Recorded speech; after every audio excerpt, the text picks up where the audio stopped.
जानकी जी ने यह सुना होगा कि एक संदेह है, तो मेरी कल्पना है कि घूमकर देखा होगा उस सखी की तरफ और पूछा होगा कि संदेह किस बात का। अब सखी संदेह व्यक्त कर रही है कि जिस समय दोनों भाई पुष्प तोड़ रहे थे उस समय उनके माथे पे छोटी छोटी ओस की बूंदें दिखी थी, पसीने की बूंदें दिखी थी।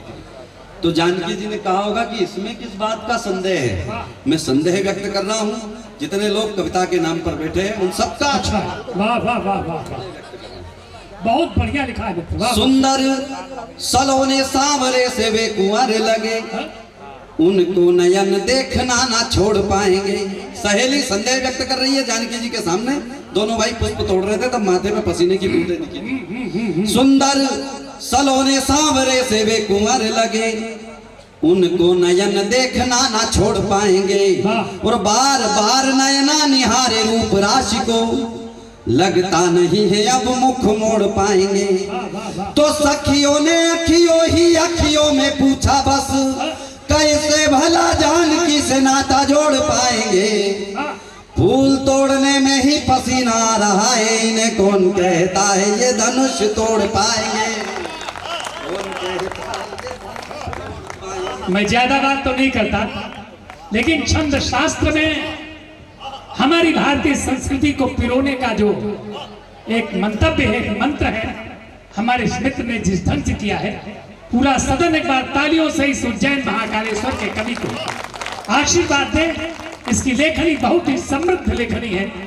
मैं चाहूंगा कि इस छंद को एक बार फिर से, इस छंद को एक बार, अरे पढ़िए पढ़िए, गजब है इस छंद को, क्या बात, तालियां तालियां, वाह वाह वाह, अरे वाह वाह। बहुत धन्यवाद दादा, बहुत सारा आभार। आपका आशीष मिला, मन और बड़ा हो गया, कुछ अच्छा करने की और प्रेरणा मिली। मैं इस छंद को विशेष दादा के आदेश पर एक बार सुना देता हूँ। करुणाकर जी भाई साहब का विशेष आदेश है 2 मुक्तकों के लिए, मैं वो भी सुनाई देता हूँ। सुंदर सलोने सांवरे से वे कुंवर लगे, उनको नयन देखना ना छोड़ पाएंगे।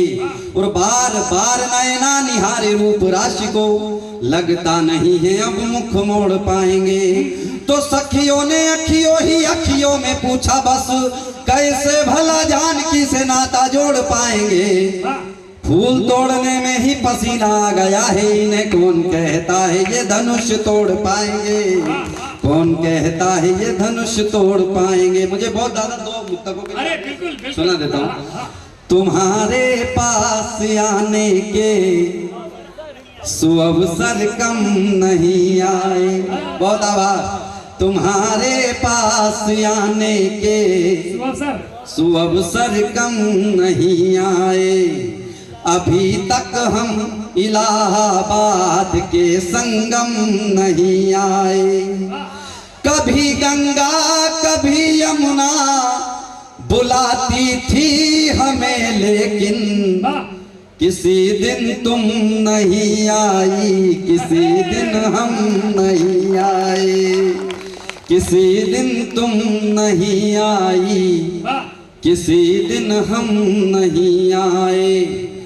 कहाँ किसको कभी गुजरी कहानी याद रहती है। कहाँ किसको कभी गुजरी कहानी याद रहती है। न राजा याद रहता है, न रानी याद रहती है। मोहब्बत में ही ताकत है जो दुनिया में अमर कर दे।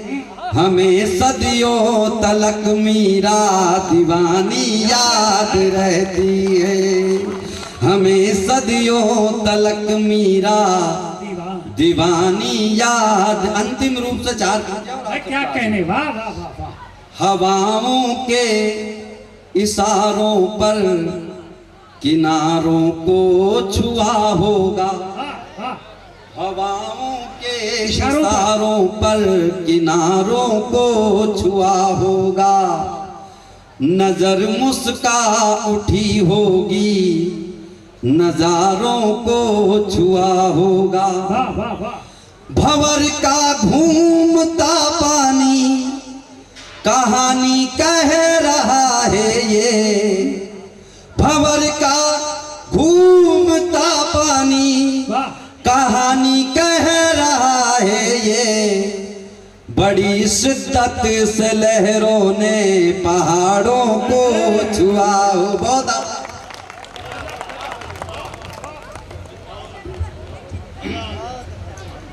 कैसा लगा? एक बार तालियों से अभिमंत्रित करें बच्चों को। कुछ कहना है क्या? आप थोड़ा जो लोग पीछे बैठे हैं नजदीक आ जाएं। भाई मधुर जी, आपने बहुत ही आनंदित कर दिया, इस मंच को बड़ा कर दिया।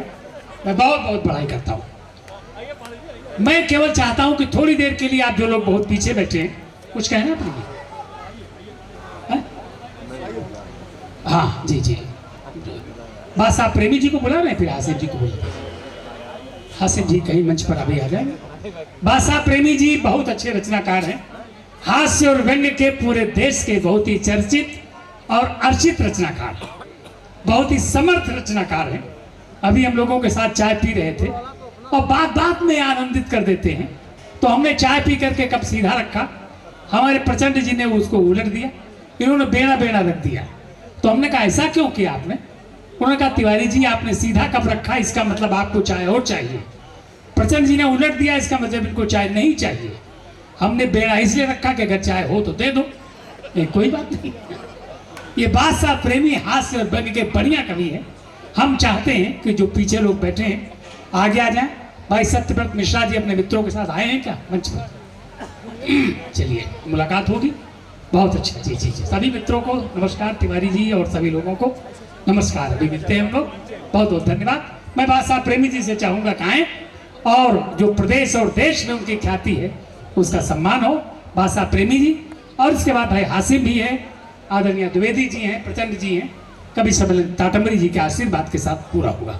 एक बार जोरदार तालियां भाई बादशाह प्रेमी हास्य और व्यंग्य के बड़े रचनाकार कुशीनगर देवरिया।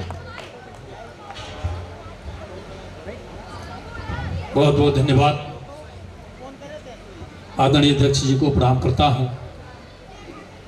आज के समृद्ध मंच को प्रणाम करता हूं, आयोजन समिति को, और साथ साथ आदरणीय प्रचंड जी को बहुत बहुत धन्यवाद करता हूं।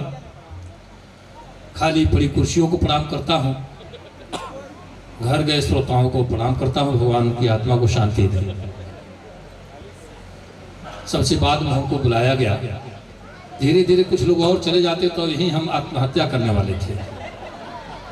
आखिर हमको बुलाया क्यों गया था? यकीन जानिए 2-3 घंटे और हम लोग को यहाँ बैठा दिया जाए तो अगली बार हम लोग के पूरी तिथि पर कार्यक्रम आयोजित करना पड़ेगा। आप लोग साय में बैठे, हम लोगों को बैठाया गया है, लग रहा है कि हम लोग -डिग्री टेम्परेचर में कविता पढ़ रहे हैं। नैनीताल में काव्य पाठ करने का आनंद हम लोग ले रहे हैं। थोड़ी देर तक जैसे आवाज जम रही है हम लोगों की, थोड़ी देर में सांसें भी जमने वाली थी। चलिए बहुत धन्यवाद करता हूं। और सज्जनों, हंसना जीवन के लिए बहुत ही जरूरी है। हंसने से शरीर की 36 मांसपेशियां हरकत करती हैं, योगी क्रिया होता है, आदमी तनावमुक्त होता है, प्राणवायु की आयु बढ़ जाती है। हंसने से बीपी कम होता, शुगर कम होता, और हंसने से दिल का दौरा कतई नहीं पड़ता। ये मैं दावे के साथ कहता हूँ। हालांकि मोटापा भी कम होता है, ये कहता हूँ तो बहुत लोग नाराज हो जाते हैं। हंसने से मोटापा भी कम होता है। आप दिल से हंसिए, 5 बार ठहाके 24 घंटे में लगाइए, आजीवन स्वस्थ रहेंगे। ये मेरा अपना मानना है। जैसे कि नरकंकाल जी को देख रहे हैं यहाँ, कुछ लोग खाने के लिए जीते हैं, कुछ लोग जीने के लिए खाते हैं। यही अंतर है नरकंकाल जी में और अन्य लोगों में। मैं आभार प्रकट करता हूं, फिर से आदरणीय प्रचंड जी का बहुत बहुत धन्यवाद करता हूं। और पहली बार आपके बीच आने का जो सौभाग्य मिला है, मैं चाहता हूं वाणी वंदना से इस कार्यक्रम का शुभारंभ हुआ है। मैं भी एक वंदना करता हूं, यही से अपनी बात शुरू करता हूं। वंदना मैं किसी देवी देवता की नहीं करता, आदमी और आदमियत की वंदना करता हूं। थोड़ा सा मन बना लीजिए आप लोग। ये खाली पड़ी कुर्सियां मुझे कुछ पढ़ने के लिए मजबूर करती है कि पहले यहाँ से शुरू करूं। पहले ये छंद पढ़ता हूं, सुनिए, और फिर से अपनी बात रखूंगा। वाह, कि पूना से नमूना मेरे साथ आ रही थी, किंतु देखिए कविता मन की मंजरी रहे, रस छंद भाव से भरी रहे, निज व्यथा कथा के साथ साथ शब्दों की जादूगरी रहे। वाह, कितना शब्दों की जादूगरी होती है। आदमी तमाम लोग इसमें मैं देख रहा हूँ, बहुत सारे कवि मित्र भी बैठे हैं कि पूना से नमूना मेरे साथ आ रही थी, किंतु बोरीवली बोलकर मलाड में चली गई। वो फोटो फेसबुक पर जो वायरल हुआ तो मित्र खुशियों की झड़ी मेरी झाड़ में चली गई।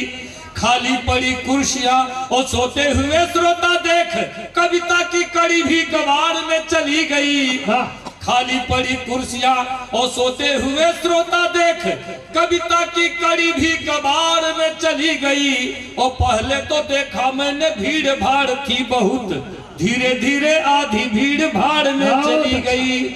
ये भीड़ जो भाड़ में चली गई है, पीछे से आदरणीय तिवारी जी बार बार कह रहे हैं पीछे के लोग आगे आ जाए। जो लोग आगे आने की कोशिश कर रहे थे सीधे दरवाजे से बाहर जा रहे थे, मैंने देखा है। बाकी लोग न चले जाएं, इसलिए मैं चाहता हूँ वंदना जल्दी से शुरू करता हूँ। सुनिएगा, आनंद लीजिएगा। देखिए तालियां आपकी बीच में बजेंगी तो हम लोग की ठंड कुछ कम हो जाएगी। मैं अक्सर कहता हूँ कि बाग वह बेकार है जिसमें नहीं माली मिले, शहर वह बेकार है जिसमें नहीं नाली मिले, ससुराल वह बेकार है जिसमें नहीं साली मिले, और महफिल वह बेकार है जिसमें नहीं। बस थोड़ा सा मन बना लीजिए आप लोग। 2-3 लोग और बचे हैं, इन लोगों को भी निपटा ही लीजिए आप लोग। अपठित कभी अधमरे सांप बड़े खतरनाक होते हैं। हाँ समझिए, थोड़ी देर के लिए मन बनाइए। अच्छा, मैं वंदना से शुरू करता हूँ। सुनिए, ये तो उपमा नहीं है, बहुत अच्छा है कि कविता की बात शुरुआत करने के लिए लंच मंच पंच को प्रणाम करता हूँ मैं। ओ आलसी जवार हो शराबियों गजेड़ियों को दोनों हाथ जोड़ राम राम करता हूँ मैं। और चमचे दलालो सूद खोर घुस